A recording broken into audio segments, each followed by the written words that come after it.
everyone. Welcome to Fulfillment Project. Chris Hill here with us today. Such a unique story. Until I met Chris, I had never heard of what he's going to talk to us about today with, I'll call it luxury mission work. Is that the best way to describe it, Chris? How would you describe what you do? I think it's an apt description. You could say luxury volunteer vacation, luxury mission work. If you think of it in terms of a condensed, like short-term project, yeah, that fits the bill as well. We'll get into more of that. First, Chris, where are you calling in from today? Give the audience a little background on you and your family and what's going on. Sure. I'm calling in from Auckland, New Zealand, which is where I was born and has been my home again for the last approaching 10 years after quite a bit of time overseas. And I'm here with my wife and two boys, aged 12 and 14, and our almost 2-year-old Labradoodle dog, Zola. Oh my gosh. Folks, Fulfillment Project is going international. We started with Bridget in Canada. Then we had Nadir in Saudi Arabia a couple weeks ago. And now we have Christopher in New Zealand. Welcome. Welcome, welcome. So, Christopher, so many people settle for pseudo-fulfillment in life. Comfort, routine, kind of ego-driven goals. Can you talk about what does pseudo-fulfillment look like from your experience, and how do we connect that from a pseudo-fulfillment to like a real type of fulfillment? Yeah. I'm just jumping right in here. I'm going right for the jugular. Why wait? You sure have. Wow. Yeah.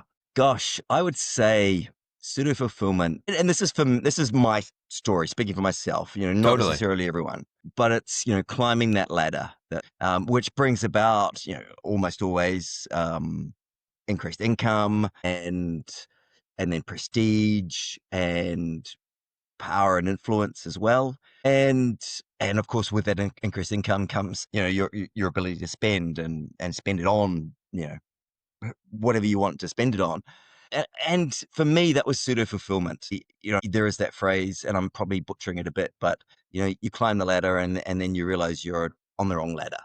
Yes, I've talked about that on this show before.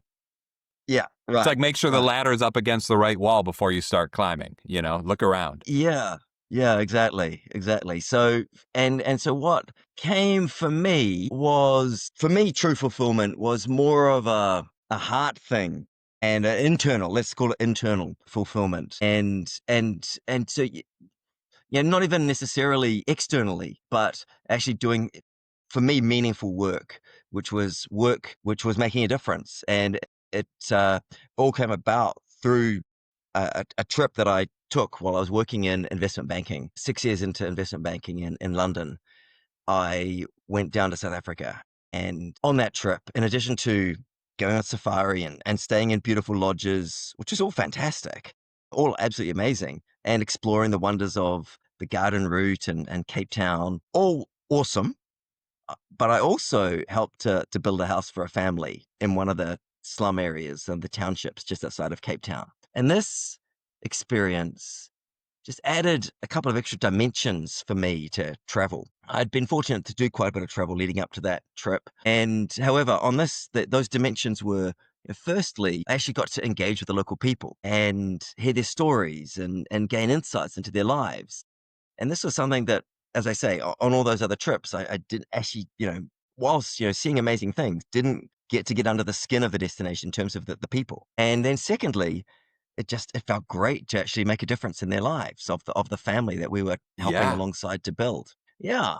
And so I got thinking, well, I have learned some good business skills. Why don't I put them into something I find a bit more meaningful and fulfilling and make it easy for others to have similar experiences to what I just had? And so that was the genesis for what became Hands Up Holidays a few years later. And for me to do it, I just use that word, fulfilling. It was fulfilling to create it and get that engagement with the people. And now it's fulfilling primarily in terms of getting the feedback from our clients and the transformation that's happened to them and in the communities that they've been assisting in. I love the idea of transferring a trip from just an ego-driven, pleasure-filled, gluttonous seeming kind of thing. I've got 1 or 2 weeks off of my normal grind, and so I am just going to consume as much as possible, to an outward-looking, Yeah, of course I want to enjoy it, but I also want to give back. So I'm filled at a deeper level. My heart is filled, not just my belly, and that's so cool. You had this experience, you wanted to provide that for other people. And one of my favorite mentors, never met him, but I've read all his books, Zig Ziglar. If you help enough people get what they want, you can get what you want. So now you're running a business. We're going to get into that as the show goes on. But now you're running an organization. There's people helping you. How do you personally stay motivated to chase the depth of fulfillment instead of just getting caught up? You were at a London bank, climbing that ladder. How do you keep from getting caught up in this new business? I mean, not new anymore, but from just climbing the ladder without looking around and making sure you're oriented in the right direction. How do you do that day to day these days? I think for me, it is inextricably linked with my faith, and so me feeling like I am living what God wants me to be doing as well helps keep me grounded as well. Yeah. And that combined with, I think, my kids keep me grounded also. There's plenty of challenges with them and awesome, experiences. So that definitely helps keep me grounded. And in the professional context, I think for me, I touched on it really, that what gets me out of bed in the morning is eventually after I've done some morning routines, getting on those emails and hearing about how our clients are having their own transformational experiences and finding fulfillment in their own travels. And so that is incredibly rewarding and reinforcing and reinvigorating as well. Big time. At first, when I started the show, I tried to keep it apart from faith. And I never start with the faith, but it's so amazing how many guests bring up their faith, Christopher.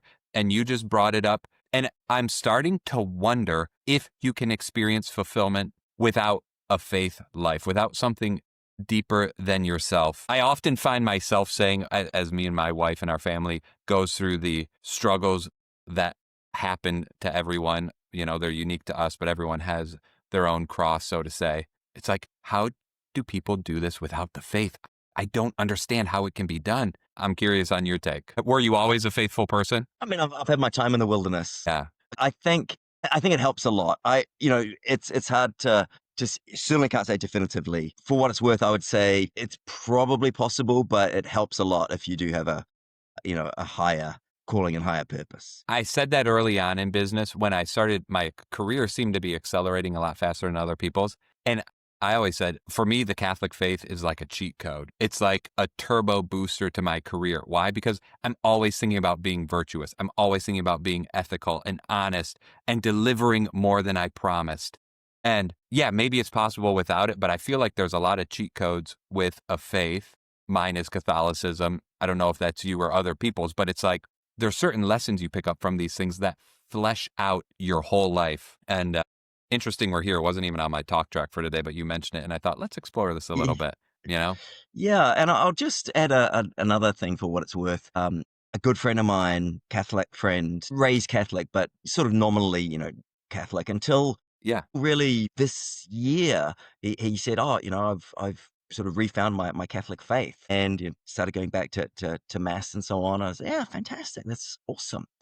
And he's been going with his son, and then even more recently, he's very successful in that external context that we were just talking about. And then he recently got in touch with me about arranging a trip for him, like a philanthropic trip where he wants to go and visit various charitable projects in order to fund them philanthropically. 2 out of the 3 that he's visiting are intentionally Catholic based, and so it's certainly that whole philanthropic and finding purpose in this later stage of his career is I would tie it to his return to his faith. Yeah. So interesting. So interesting. I always try to tie like action items to each talking point of the show. And it's just, I guess, for the listeners, if you have a faith, maybe dive deeper a little bit. If you don't, maybe there's some aspect of life that you could dig into a little more. And it's like your paradigm is like this. Maybe it opens your paradigm up like that. Maybe it widens your perspective a little bit. You mentioned morning routines. I am obsessed with morning routines. And I hate when people say I'm obsessed with this and that. But I truly prize and cherish my morning routine. I've been refining it for 15 years. What's your morning routine look like? I'm still definitely in the refining process myself, but it essentially consists of drinking half a liter of water first up, Thought you and were going to then say coffee. I was like, yeah, half a not liter of water. no, That's what you probably should do first thing. I go right for the yeah, coffee. But I've heard I do people try say and you should hydrate. start with water. Yeah. And then I do some sort of gentle, very gentle and brief sort of stretching yoga just to, I've, got some, I'm quite active physically, so I need to try and stretch as much as possible to try and, uh, extend out my particularly tennis playing life. Yeah. And then it's some, morning devotions, which can be, one I like is something called the Book of Common Prayer, but it's sort of more modern, updated version. And then I like the 5 minute journaling, which is essentially setting out what would make today great, what three things am I grateful for, and then some affirmations, I love and all then of that. coffee.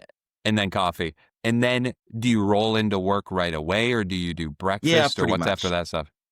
Bam. Well, then it's our dog. She needs her time to relieve herself and walk. So that's our first bit of exercise in the morning, is taking her out, which I've, fairly recently done. And it's a bit of time with the kids, getting them off to school. And then I'm, what's the word? Sort of fluctuating a little bit with intermittent fasting at the moment. Yeah. So might sort of push off the breakfast till sort of 11ish. Or it's where I'm trying to land is when I do that, I find it hard to get enough protein Yeah. in my diet. So I might, at the moment, I'm experimenting a bit with actually combining my coffee with protein and creatine mix. That, as I say, I'm experimenting with that a bit, but I'm quite liking that right now. I love the fasting. I've been practicing for a couple years now, and it's so hard. It's so hard to fast. And for me, beyond the health stuff, and I think there is health stuff related, it's just removing myself from the world. It's my biggest hook into material things is feeding my body. I'm hungry. My body is crying out for food. I am naturally one of my biggest flaws is my gluttony. I just love to consume. If I'm eating, I love to eat. If I'm drinking, I love to drink. I mean, I go all in, baby. And so fasting is like a purposeful, intentional discipline for me. That's probably more so than exercise or fitness or any of the other stuff I do for discipline. Oh my gosh, fasting is so great. People, it's kind of in vogue now. So even from a non-religious standpoint, I say go for it. Go. I've got a buddy who's worked up over the last 2 years with his wife. They're up to 48 hours and they're going for 3 days on a monthly basis. So they practice weekly and then once a month they do the bigger multi-day one, which is 1 day is the longest I've ever gone, 24 hours. I do it the first Wednesday of every month is a full day. And then the subsequent Wednesdays are just till dinner. Because these things affect my wife and my kids. I'm still cooking food and I'm still like, I don't want this to impact them. So I'm still participating, but it changes the vibe when dad's not eating. There's something so, I'll call it sacred, special about a meal together. And so I love the practice, but I also don't want it to affect my family. So first Wednesday of the month, I do the big one. The subsequent ones, I'm just till dinner so I can enjoy dinner with them. But wow, it's so hard. I mean, do you do anything harder than the fast, than the intermittent fast? What do you do that's harder than the fast, I should say? I'd rather cold plunge. I'd rather sit for 4 minutes in a 30-degree pool of water than not eat. I can't think Really? of anything I'd rather not do. To me, the litmus test is the cold plunge or the cold shower, because that was like the worst thing I'd ever done or the hardest thing I'd ever done for so long. Fasting takes the cake. So now fasting is what would I rather not do than not eat? Yeah, I would say when you're talking about those, 24 hours or even multi-day, that is real tough for sure. It's incredible how much you start obsessing about food as well. In that It's time. crazy. Yeah, it's your Everything sole brings you back focus. to Yeah. food. So many excuses. All right. So something for the audience to contemplate their fasting schedule, their discipline, their morning routine. Let's go back. We've touched on New Zealand. We've touched on London. We've touched on your trips a little bit, but I think the audience is pretty confused. What in the world does Christopher do? So take us on your journey from law school to finance to international travel. Kind of bring us on your life arc, Christopher. You mentioned a little bit about your trip to Africa, which is funny. The first time we talked, I thought you built a personal house in South Africa. And I was like, tell me about your house in South Africa. And you're like, oh, it's not my house. I built it for somebody else. And I was like, whoa, I had the total wrong idea about this. So take us back to your life pre your business and then how you jumped into your biz. Okay. Yeah. So let's well, full story. So I was born in New Zealand, and then at the age of 12, we moved to Australia. And so I did all of my high schooling in Australia and actually first year of college there. And then moved back to New Zealand for the rest of college, which was a law degree and a business degree. And in my summer, just going into my final year of law school, I worked at a law firm and they offered me a job. And I really enjoyed my time working there over the summer and was excited to become a lawyer. Had at the same time as when they offered it to me, got them to agree that I could start with them 9 months into the following year, so I could travel. And my thinking at that point was I'd just get travel out of my system and then settle Yeah. down and become a lawyer. And then in that final year of law school, I also, a really significant event was that I won a scholarship from a British investment bank, BZW, which was part of Barclays Investment Bank or Barclays Bank. And through that, got a relationship going with their New Zealand office. And then they said, can we send your resume to London? And I said, sure. Yeah, I was going please. to, yeah, yeah.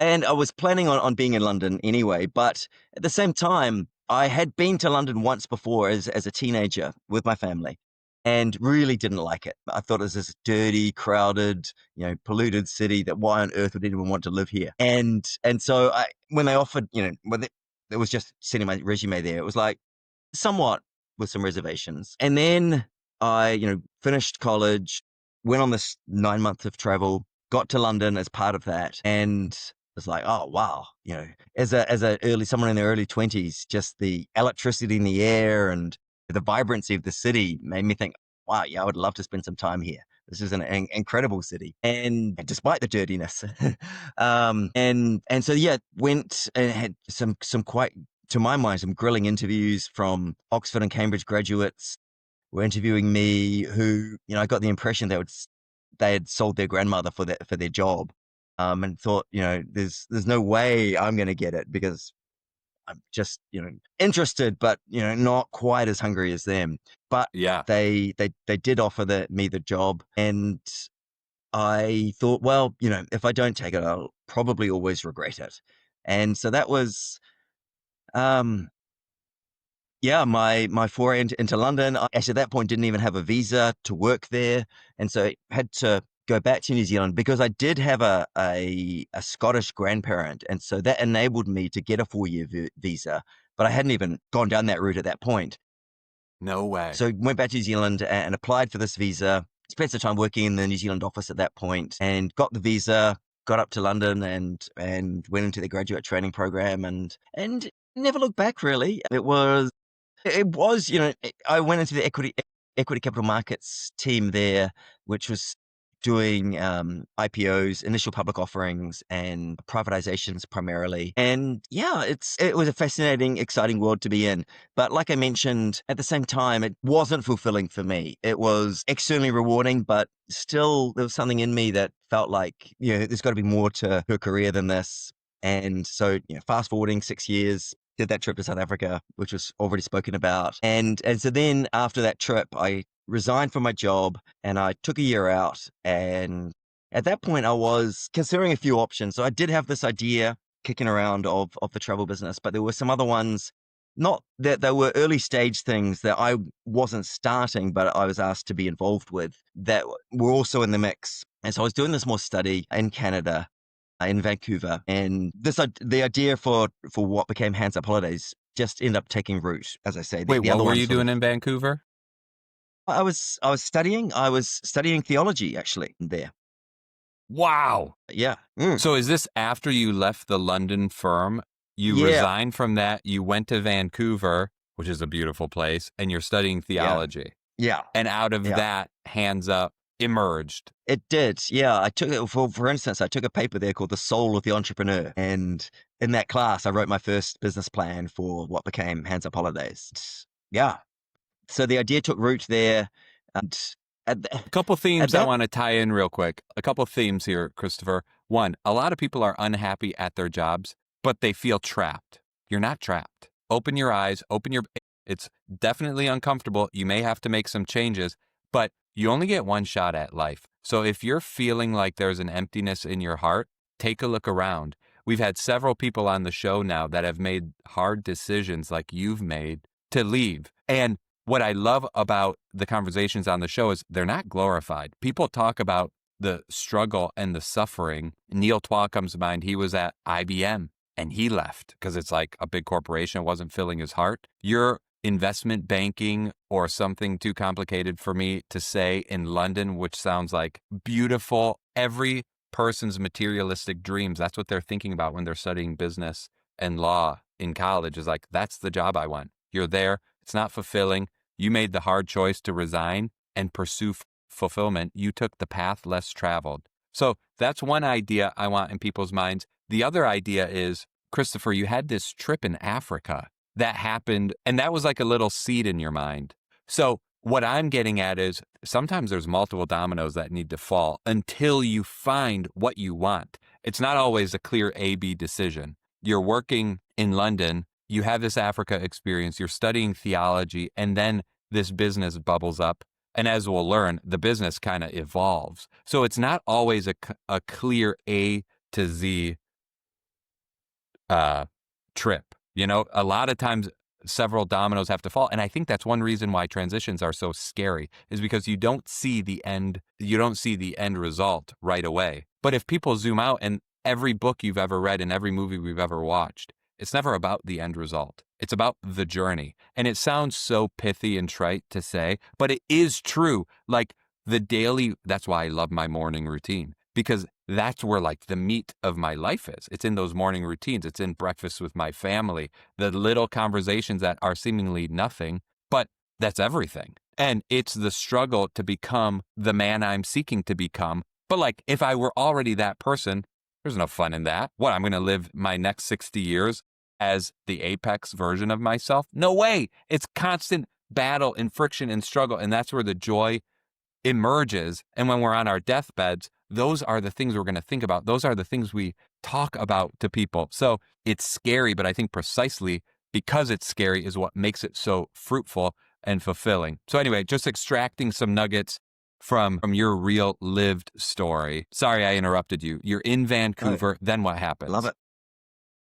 I, at that point, had decided, settled on the idea for going into the travel industry and was about to launch with just South Africa, just really a variant, well, not even really a variant, but pretty much carbon copy of what I had done. So safari plus house building plus some time checking out Cape Town.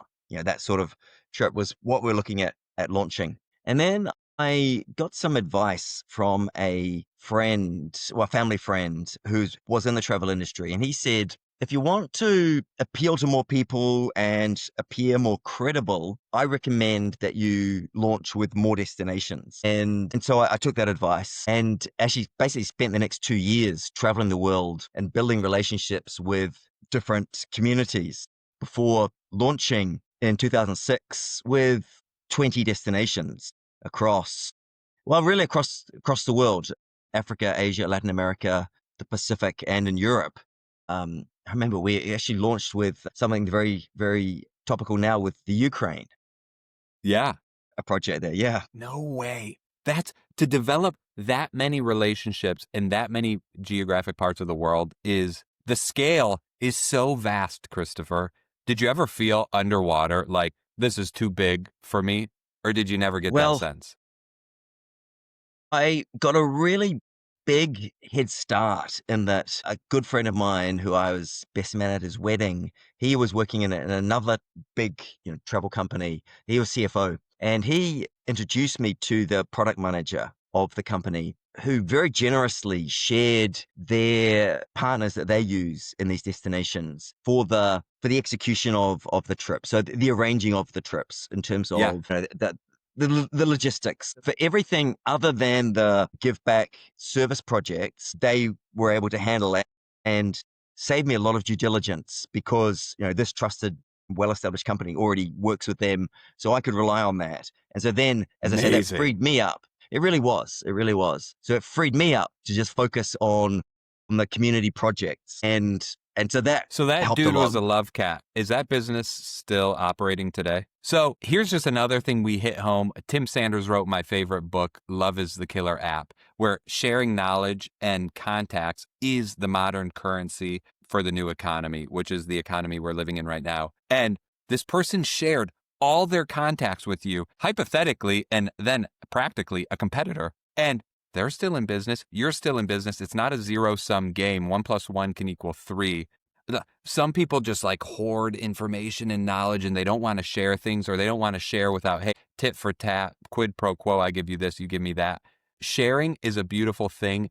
And I just love that example of them opening up their Rolodex in these 20 different areas to you. So you could focus on the unique aspect of your business, which was the charitable component. Exactly. So Yeah. that's how, that's insane to go from 0 to 20. So that makes sense how that was possible in the first place. Okay, so now you've got the relationships. When did you book your first trip? Early on, that's a good question. I don't know the exact date, but so we launched in 2006.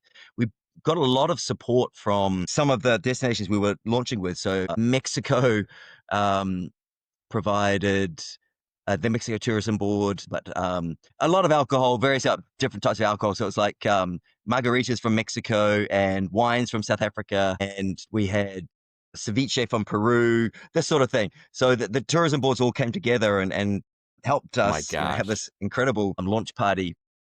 Yeah. And sorry, the reason I mentioned that launch party was because we invited quite a bit of press along. There was an established magazine called Wanderlust in the UK who were there. We had Rough Guides, who you might know of. They Yeah. produced the travel guides, and the Guardian and the Observer and the Times were there, and so that helped us, just gave us great publicity. Get the word out there. And Yeah.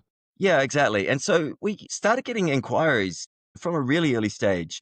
I see you've lost a camera there, Andy. Christopher, what the guests will never know is that there's a huge AWS outage today, and we just went through 30 minutes of reconnecting and rebooting. I'm so sorry for you. I know your time is so valuable. So let's just get right down to it. Tell the guests what a trip with Hands Up Travel looks like. Because if I'm them, I'm like, what? This seems so cool. Give them an experience. Like they book a package with you. What do they get? Every trip is 100% customized, and every inquiry actually comes through to me. So I handle every trip personally. And so there's no one answer to that. There's no one length or cookie cutter approach. But just to give you a flavor of what a trip could look like, let's pick a destination. Do you want to pick one, Andy? Oh my gosh. I love Peru. I love that area of the world. Do you have anything going on around there? Yeah, we do. Okay.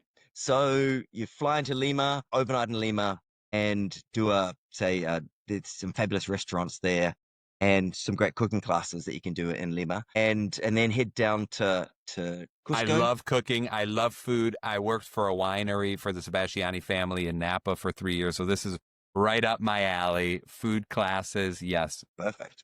Yeah. And then, so fly to Cusco and stay at, there are some beautiful places in Cusco, but one of the favorites is a place called La Casona, which is this old colonial style property that's been renovated and done up just immaculately. And so that can be your base, and you explore around the Cusco area.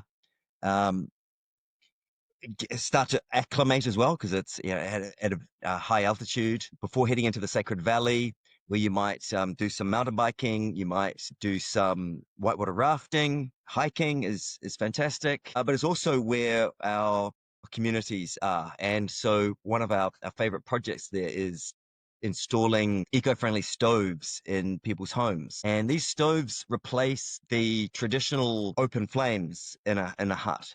And with the flames, particularly with young kids running around, you can get burns. So by having an enclosed stove, you eliminate those burns. And Yeah. the stoves have a chimney as well to expel the smoke. And this dramatically reduces respiratory problems such as asthma. And thirdly, from an environmental perspective, they're a win because they're much more efficient. And so you use much less wood than you need to. So that's a great So this project is that not can be. upgrading from a KitchenAid to a Thermidor. This is upgrading from prehistoric cooking over an open fire inside of a tent hut sort of deal It's to really, an yeah, enclosure that's much safe. I mean, for anyone with kids, it just makes total sense. My 1-year-old was on top of my dining room table. He's in that exploring phase right right. now where Yeah, yeah. he's all over everything. So I can only imagine if there was an open flame in the house, how dangerous that would be. And you're reducing that danger, plus the asphyxiation and asthma risk with all that smoke in the house. Wow. Yeah,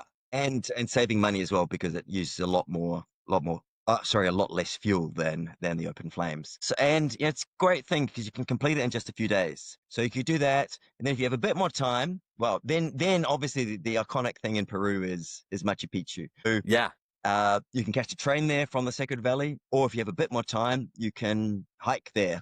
Mm. You could take the Inca Trail, or what we love to do is with those guests who do have more time is there's a luxury lodge based a trek that you can take on the Salcantay route, which you're staying in beautiful lodges each day rather than camping.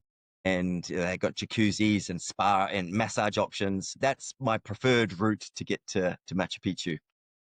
Sounds like And mine then, too. and that's your trip basically. See the Machu Picchu at sunrise and then fly home. I'm there in my mind. I'm there in my mind right now. And what's so cool about Hands Up Holidays and this idea that you crafted left a lot of security, a lot of safety to create this thing. And now you're creating moments for families. They're going to go on a vacation anyway. And there's a lot of families that do these luxury style vacations, and you allow them to add mission work into it, service work. So it is an integrated experience, which is so amazing. It's not all about the ego. It's about refilling, which is necessary. Like you got to put your own airplane mask on first before you can put on other people. So it's refilling their tank, and you're supporting and helping other people refilling their tanks along the way. And that's one example. Everyone is custom made.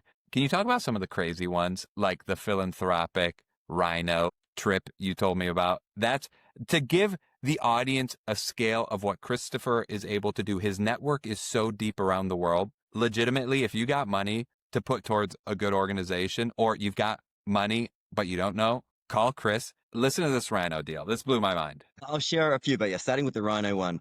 The idea is, and this is actually a second brand that I developed. It's called Impact Destination. So it's a different website, but the idea is that you can fund and witness a rhino relocation from a reserve in South Africa that's facing a lot of poaching to a much better protected reserve where they shoot on site in Botswana. So this is where you actually go into the helicopter with the veterinarian while he's darting the rhino and spend some time with the sedated rhino and then see it get airlifted off to Botswana. So this is about being able to say, I saved the life of a rhino whilst on safari, and leaving a legacy in that way. Another one that isn't on our website yet, and so actually it's you'd be the world exclusive to hear this. Fulfillment Project, world exclusive, y'all. Turn it up. Yeah. Is being able to finance a rescue of young women out of slavery, which is out of prostitution in then that situation in Thailand. You fund a police raid on one of these establishments that is housing No way. underage women. Yeah, and so rescue them, and actually in return for that, you actually get to speak with the people who are doing the rescue, doing the raid, just prior to them going in and after. That took my breath away. I was not expecting that. There is a lot of need in the world. And Christopher, you could have had a nice cush job. You could have been in London in a penthouse, sipping nice wine and eating good food, but you would have been feeling like a slave. And the amount of opportunities you're opening up for people is incredible. So not only by you taking the risk, you're filling your heart and you're filling other people's hearts, which is amazing. And by the way, I've been on safari in Tanzania, and we were about a mile away from a rhino. With binoculars, we could barely see it. And that was pretty good, our driver said. He's like, it's unusual to see a rhino in the wild, period. So to think you're in the helicopter when you dart it, you're right there next to it, visiting with it while the veterinarian takes care of it is amazing. I think people are coming more and more, they're realizing more and more that slavery is a modern day thing. We think of it as something in the past, but slavery exists today. And to be a part of freeing slaves, underage women, where you are directly the one doing, what a gift you're providing to people, Christopher. And I know you've got this has also branched out into a couple other businesses as well. Will you talk about those ones? Yeah. So the second brand that we launched chronologically was one that was for corporates, and it's called Hands Up Incentives. And so it's similar concept of combining the luxury with the amazing activities with a give back component. But the benefits to a company are around employee engagement, aligning your employees with, or your values with your employees' values in terms of wanting to make a difference in the world. And from a corporate social responsibility perspective, it's a great win. It's from a team bonding perspective as well. So it ticks a lot of boxes for a company's perspective. And then we also have an offering for schools, and that's Hands Up School Trips. And so my hands are up, baby. My hands are up. Yeah, that's right. Not luxury, but same concept around. So, combine, it's basically that the world is your classroom. And so learning in a hands-on way learning about history or get cultural immersion, but also including that element of giving back where kids can bond together doing that. It's amazing. And back to your corporate business, I've been on several trips: Hawaii, Spain, Portugal, Aruba. I mean, every year companies take people on these trips, but it's very indulgent, and I mean, they're amazing. It's very motivating, especially because we get a +1, and it helps my wife support me when I'm going to work early and staying late. Yeah. But to have this component as well, again, just helps. Like, a lot of companies have corporate values, and this really helps inject real life, tangibly, those values into every piece of your work, even your incentive trips. And the school component, getting kids started early with good charitable work, looking outside of themselves. It's not just about me. It's just not about what can I get, but the world is your classroom. And by the way, if this sounds like an advertisement, maybe it is, but this was invisible to me until I met Christopher and he shared his business with me. And I wanted to bring this to the audience as an example of what one individual person taking the road less traveled can achieve, not only for themselves and his family, but for the community as a whole. I mean, thousands of families have gone through his trips, and people, and even more people, maybe tens of thousands, have been impacted by the charitable and philanthropic work. So one man was brave. And I look into my life, Christopher, how do I need to be brave?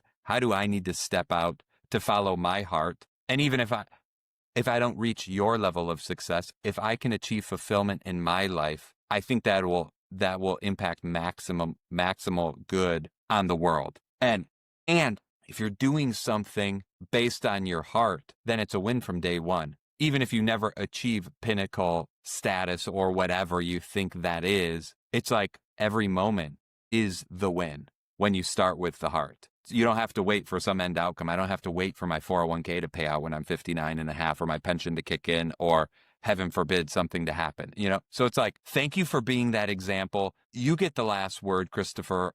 Where can people find you? Anything that went unsaid that you want to share with the audience? I'm just so impressed by you. Thank you for coming on today. Thanks so much, Andy. It's been a blast and a real privilege to be here. Well, we've covered in a whirlwind there, four different brands. So just really quickly go through those websites. So there's handsUpholidays.com, there's impactdestinations.com, handsupincentives.com, and handsupschooltrips.com. Wow. If you're interested in this sort of thing, I've spent a lot of time just flipping through the pictures and seeing what they're doing. I hope to take my family on a trip one day. And Christopher, thanks so much for joining us on the show.